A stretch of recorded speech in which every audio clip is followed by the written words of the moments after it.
அலையென அலைந்தேன், நெஞ்சில் கனவினை சுமந்தேன், வாழ்க்கை பயணத்தை தொடர்ந்தேன், வானம் எல்லை என நடந்தேன், காதல் வேள்விதனில் விழுந்தேன், கேள்விக்குரியென வளைந்தேன்,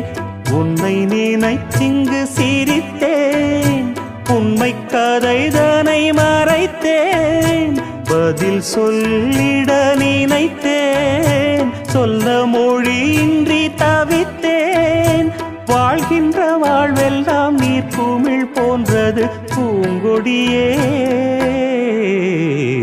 துள்ளித் திரிந்ததொரு காலம், பள்ளி பயின்றதொரு